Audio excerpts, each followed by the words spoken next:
going to discuss about the credit multiplier. So this is very important tool that is denoted by the CM, that is small c and m.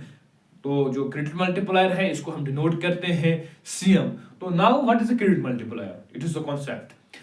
Credit multiplier और deposit multiplier, ये इस पे भी confusion होता है credit और deposit में क्या फर्क होती है. ये सेम है बट हम क्या करेंगे, मैंने एक इसकी इलस्ट्रेशन ली है, एक सिंपल इलस्ट्रेशन. पहले हम क्रेडिट मल्टीप्लायर और डिपॉजिट मल्टीप्लायर को देखेंगे, उसकी डिस्टिंग्विश करेंगे, then we will go through the concept of credit multiplier. पहले हम डिपॉजिट मल्टीप्लायर की देखेंगे. तो हमने पिछले लेक्चर के अंदर देखा कि जो डिपॉजिट मल्टीप्लायर था it was equal to change in total deposit या delta TD divided by change in D. तो ये हमने क्या देखा in the previous lecture, that was the concept of deposit multiplier. उसके अंदर हमने देखा कि जो डिपॉजिट मल्टीप्लायर है ये बराबर है, deposit multiplier is the change in TD delta TD divided by delta D. तो ये है चेंज इन टोटल डिपॉजिट्स, जो टोटल डिपॉजिट्स बैंक ने उसके अंदर जो चेंज आई है उसका ratio, it is the ratio of the change in total deposits to the change in deposits. It is the ratio of TD divided by d. So it is the concept of deposit multiplier. But the credit multiplier, now we are going to discuss credit multiplier. तो credit multiplier है, ये क्या है? It is the ratio of additional credit creation to the total cash reserves. It is the ratio of additional credit creation to total cash reserves. तो जो credit creation है, जो deposit multiplier और credit creation के difference ये है कि deposit multiplier जो है it is the ratio of total deposits to primary deposits and it is the ratio of additional credit creation. It is the ratio of additional credit creation, that is the, ऐसे हम लिखेंगे, it is called to CM. It is the ratio of additional credit creation. Additional हम जानते हैं, I hope that you have understood the concepts of microeconomics. Microeconomics where we study AP, TP, MP, marginal utility, total utility, average utility. तो वहां पे आपने देखा होगा कि एडिशनल क्या है, उसको हम कैसे निकालते हैं. तो अगर हम देखेंगे एडिशनल क्रेडिट क्रिएशन ऐसे लिखेंगे, it is the additional credit creation final out value minus final minus initial value and to the total cash reserves. हम ऐसे भी लिखेंगे टोटल कैश रिजर्व्स या आर हम लिखेंगे. तो it is the concept of credit multiplier. It is the ratio of additional credit creation and to the it's a ratio of additional credit creation to the cash reserves. जो total cash reserves है उनका हम ratio देखते हैं कैसे, from the total credit creation कितनी हुई है, हमारे पास total cash reserves कितने हैं, the value we get, it is a credit multiplier. credit कितनी टाइम मल्टीपल हो चुकी है. तो हम एक एग्जांपल देंगे. फॉर एग्जांपल जो हम लेंगे, तो जो मेरे एग्जांपल है, मैंने एक बैलेंस शीट ऑफ बैंक जो था, आप किसी भी आप लिख सकते हो, लेकिन I get this example from the balance sheet of commercial bank particularly. उस शेड्यूल से मैंने लिया है, तो उस शेड्यूल से मैंने ली है कि जो बैलेंस शीट क्रेडिट क्रिएशन के अंदर यूज होती है उसी से मैंने ली है.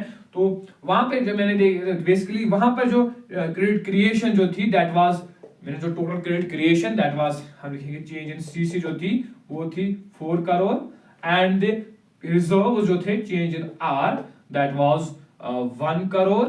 So basically from that we know that कि credit creation जो होगी, it is the total जो credit बैंक ने create किया होगा, it will be 5 crores then because 4 crores available है credit creation and 1 crore will be the reserves. तो हम ये value compute करेंगे यहाँ पे.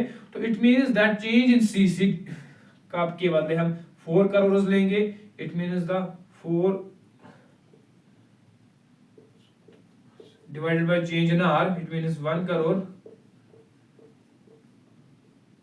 it means 4. तो ये पता चला कि जो क्रेडिट मल्टीप्लायर है ये 4 टाइम्स क्रेडिट हो चुका है, बेसिकली 4 टाइम्स क्रेडिट हो चुका है.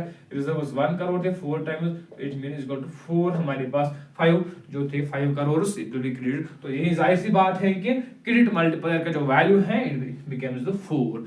तो नाउ इट मीन्स कि क्रेडिट जो है, क्रेडिट मल्टीप्लायर आपको समझ आया होगा कि ये क्या है कि deposit multiplier is the total but it is the credit creation. Additional credit create कितना हुआ है, हम उसको उसका रेशियो देखते हैं to the total cash reserves, then we get the concept of the value of the credit creation. तो हम ऐसे भी हम इसको लिखते हैं, जो change in C credit creation हम इसको ऐसे भी लिखेंगे, change in total deposits minus change in are. क्यों? बिकॉज हमारे पास टोटल डिपॉजिट्स की कितनी चेंज आई है, हम देखेंगे कि टोटल डिपॉजिट्स जो हमारे पास है उनको हम सब्ट्रैक्ट करेंगे टू द रिजर्व्स। हमारे पास टोटल डिपॉजिट्स जो बैंक के हैं, जो डिपॉजिट मल्टीप्लायर के अंदर हमने देखा, उसको हम माइनस करेंगे, we will get the value of to the change in TD minus change in R. तो crores minus change in R, it was 1 crore, तो it becomes 4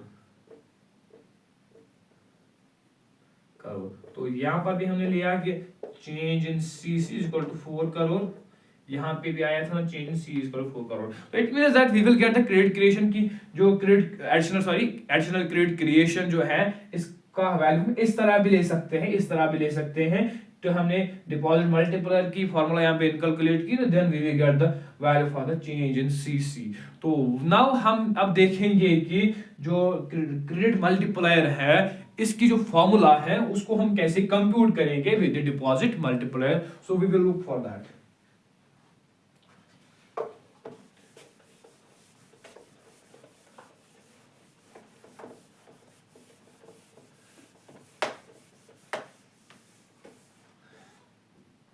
so basically firstly आपको देखना है कि इसकी डिफरेंस डिस्टिंग्विश हमने किया है क्रेडिट मल्टीप्लायर और डिपॉजिट मल्टीप्लायर। फिर हमने वैल्यू दिया क्रेडिट मल्टीप्लायर का जो हमारे पास चेंज इन सीसी और divided by change in are था। चेंज इन सीसी के बदले हमने एक बैलेंस शीट लिया, कोई शेड्यूल लिया, उससे वैल्यू उस पर कंप्यूट किया। फिर हमने वहां पर जो वैल्यू था चेंज इन सीसी का क्रेडिट मल्टीप्लायर का वो लिया कि क्रेडिट कितनी मल्टीपल हो चुकी है, क्रेडिट का means how much credit is multiplied. तो फिर हमने वो लिया। फिर हमने क्या किया, फिर हमने वो क्रेडिट क्रिएशन जो चेंज इन सीसी की जो वैल्यू फार्मूला कंप्यूट की change in TD minus change in are, because हम उससे भी ले सकते हैं, because change in total deposit कितनी आ चुकी है माइनस चेंज इन रिजर्व्स। तो हम अपनी एडिशनल मार्जिनल क्रेडिट क्रिएशन ले सकते हैं, तो हमने वो ली। तो now we will discuss about the, हम अब सब्स्टिट्यूट करेंगे चेंज, बिकॉज हम जानते हैं कि change in CC is equal to change in TD minus change in R. तब जाके हमें वैल्यू आया शायद अराउंड 4 करोड़ शायद। हाँ, तो हम ऐसे हमारे जो अब हम सब्स्टिट्यूट करेंगे change in TD minus change in are for change in CC. कुछ मसला नहीं है, बिकॉज हम जानते हैं कि जो चेंज इन सीसी है credit creation, it is equivalent to this particular equation. तो हम इसके बदले ये लेंगे। तो हमारे क्रेडिट मल्टीप्लायर जो था it was CM which was equal to change in CC minus change in R. तो हम ये अब कैलकुलेट करेंगे यहाँ पे, it means change in TD minus change in R, delta TD minus delta R, it is delta here and divided by हमने कुछ नहीं किया, हमने इसको यहाँ पे सब्स्टिट्यूट किया, we substitute this particular for this. हमने इसको सब्स्टिट्यूट किया इसके बदले, तो हमने ये लिया वैल्यू। तो अब हम जानते हैं, अब हम डिपॉजिट मल्टीप्लायर की फार्मूला को यहाँ पे यूज करेंगे। जो डिपॉजिट मल्टीप्लायर की फार्मूला थी, it was DM was equal to change in total deposits divided by change in D, change in R शायद। तो इट मींस कि sorry it was change in D। तो चेंज इन TD जो था it was equal to change in TD minus change in R। फिर हमने यहाँ पे लिया था 1 माइनस, वहां पे लिया था deposit multiply change in TD minus change in D is equal to 1 divided by R। तो हम ये भी लेंगे change in TD minus change in TD is equal to 1 minus यहाँ पर अपना R लेंगे divide by this R, it becomes the credit multiplier formula. तो ये फार्मूला बन जाते हैं क्रेडिट मल्टीप्लायर की। तो बेसिकली मैंने क्या किया, आई हैव कंसेप्टेड, बेसिकली हमने इसका वैल्यू देखा है। जब हमने ये कंप्यूट की, इससे इसका वैल्यू देखा, तो हमें पता चला कि जो ये वैल्यू है ये इस वैल्यू के बराबर है। तो इसलिए हमने क्या किया, हमने क्रेडिट मल्टीप्लायर की फार्मूला जो हमारे पास थी, that was change in CC divided by change in R. तो हम जानते हैं कि भाई जो चेंज इन सीसी का वैल्यू है ये इक्विवेलेंट है दिस। तो हम यही क्यों ना कंप्यूट करेंगे, सब्स्टिट्यूट करेंगे यहाँ पे। तो मैंने बिकॉज फॉर इजीनेस के लिए हम करेंगे, बिकॉज हम जानते हैं कि इसका वैल्यू आगे 1 है, तो 1 माइनस आर हमें एक अच्छी तरह की रिजर्व बन जाएंगे, अदरवाइज हम डेल्टा डेल्टा को कंटिन्यू करते हैं। तो हमने देखा कि चेंज इन सीसी जो है हमारे पास, it is equal to change in total deposit divide minus delta R change in R. तो हमने यही कंप्यूट किया, यहाँ पे सब्स्टिट्यूट किया, then we have substituted this minus this and अपना ये आर है इसका। तो हम जानते हैं कि change in TD minus change in R, या चेंज इन टीडी जो डिपॉजिट मल्टीप्लायर के अंदर है, is equal to 1 divided by R. तो हमने इसके बदले 1 लिया यहाँ पे, माइनस अपना आर रिजर्व जो है, इस चेंज को कैंसिल की मैंने बेसिकली, तो माइनस आर डिवाइडेड बाय ये अपना आर, तो we get the value of credit multiplier. तो ये कोई कॉम्प्लेक्स रैकेट साइंस नहीं, it is very simple concept, but पढ़ना है। जोनस आप नजर मारोगे बुक के अंदर, जब अल्लाह बचाए आप बुक खोलोगे उस टाइम आप देखोगे कि क्रेडिट मल्टीप्लायर कितना इजी है। बेसिकली जो क्रेडिट मल्टीप्लायर है, it is to some extent basically it is very easy in the context of books। तो ये it was very easiest concept। ना यहाँ पे आप क्या है कि जो हमने एनालिसिस ली थी credit multiplier, deposit multiplier and money multiplier, it was basically on the static model. हमने स्टैटिक मॉडल से ली थी। स्टैटिक मॉडल हम जानते हैं जैसे कि it was static not dynamic, तो स्टैटिक मॉडल पे ली थी, इसलिए हमारे पास कुछ रिस्ट्रिक्टिव assumptions होते हैं जो हम लेते हैं, because economics is dependent on the assumptions। Without assumptions economy will means the practical या the analysis of economics will not done।